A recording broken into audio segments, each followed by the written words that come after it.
Hello, virtual English 2 students, and welcome to day 2 of us reading Langston Hughes' poetry. Today's poems that we'll be reading are The Negro and My People. Those are the two poems we're going to read. The first one is a little bit more detailed, a little bit more in depth that you can kind of go into. It can be that can withstand a lot more rigorous like shaking down and kind of looking at. And the second one is a little bit lighter.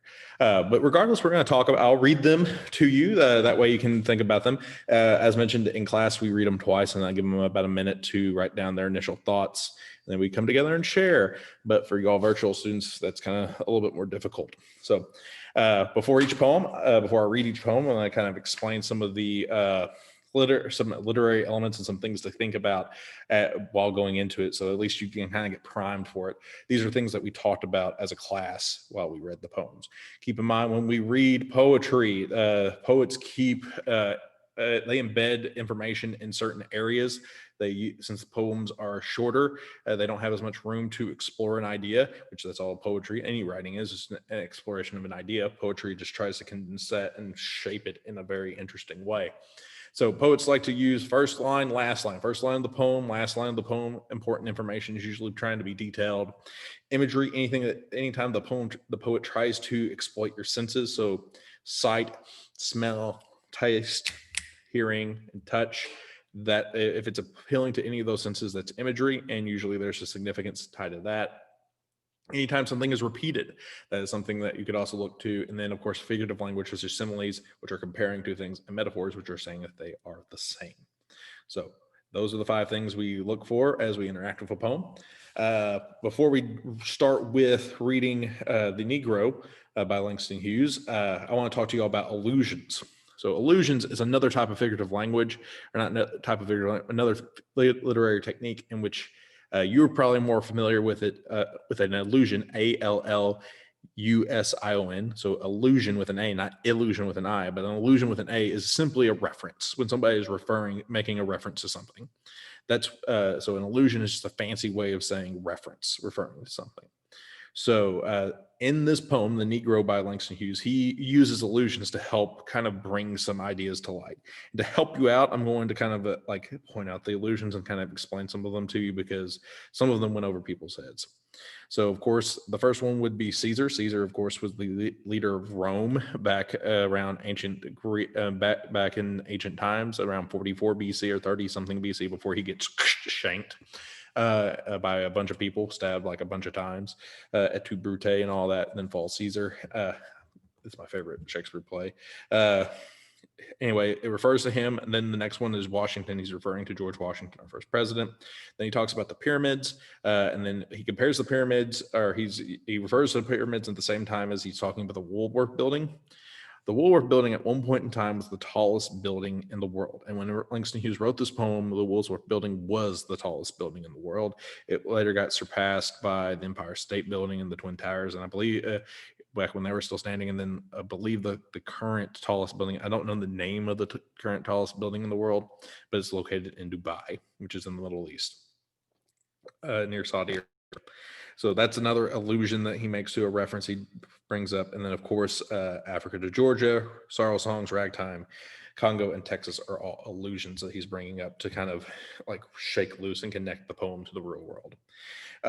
One thing that we looked at whenever we read through this is things that are repeated. Now, the first and last stanzas are repeated, and there's a significance tied there. But the one that I really always will circle back to when it comes to things that are repeated in this particular poem, especially how Langston Hughes likes to use repetition, is whenever he changes it slightly. And you'll notice in the poem, there'll be this I've been, and he changes what he has been each time.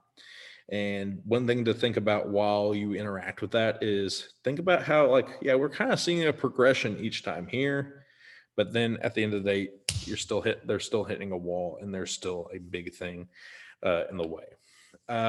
One of my kids in 5th hour said that that the speaker of this poem is kind of the Lorax for Black people, and Lorax was the representative for trees. So they're saying that the speaker of the Negro is the representative of Black people, and it kind of is true. It was an interesting way of thinking about this particular poem. And then two major ideas that that this poem explores to help you all kind of like wrap your head around it is the idea of being Black. What does it mean to be Black? And then also history and kind of like what is Langston Hughes telling us about being Black, and what is Langston Hughes telling us about history? Think about those things as we read. So without further ado, The Negro by Langston Hughes. A Negro, black as the night is black, black like the depths of my Africa. I've been a slave. Caesar told me to keep his doorsteps clean.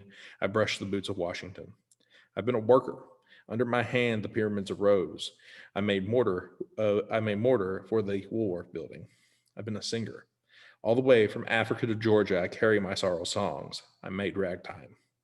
I've been a victim. Belgians cut off my hands in the Congo. They lynch me now in Texas. I am a Negro, black as the night is black, black like the depths of my Africa. It's a really good poem right here. All of these poems are good. This is one that is very thought-provoking and worth thinking about. Sixth, I already kind of talked about this thing called mood or tone. This is a very somber, serious tone with it. The next one is a more positive tone. Mood and tone is just kind of the vibe you get from reading the poem. So the next one we're going to read is My People. In My People, I need to talk to you about another way we group lines of poetry. So we already talked about what a line is. It's just a line. We talked about what a stanza is, which is a collection of lines. There's one more special one that's called a couplet. And couplets are just kind of two lines together. If you think about the root word of couplet, you have couple. So a couple or two people that are together. So these lines are working together to do something. So most of the time it's compare and contrast, but it's just two lines working together. Two lines together is a couplet. And we have three couplets here that we are going to look at. Note while we read My People, it goes from general to more specific as I go. One of the things I do when teaching this one in particular is I draw a line up on the board like so, and then I kind of dissect both couplets. What is this couplet about? What is the first line couplets about? What are the second line couplets about? And so if you do that, kind of like list the things that the first couplets are talking about, list the things that the second couplets are talking about. And that will help you kind of undertake what the general to specific of this particular poem is talking about. So without further ado, My People by Langston Hughes. The night is beautiful, so are the faces of my people. The stars are beautiful, so the eyes of my people. Beautiful also is the sun, beautiful also are the souls of my people. Like I said, two poems that are very different in scope, in size and scope, but both of them are just as impactful. I'd even say that even though it's not as long and as visceral as the first poem was, My People, even though it's short and sweet, does pack a powerful punch. All right, that's all I have for you today. Tomorrow I'll be back with two more poems. Remember, you need to do 7 one-pagers over these. One-pagers are just providing the information listed here, these 7 things and these 2 optional things if you want to, but providing all that information on a sheet of paper on one page. You can kind of format it however you want. And yeah, that's all you need to make sure you do 7 of those. Pick 7 of the 14 poems to do a one-pager over.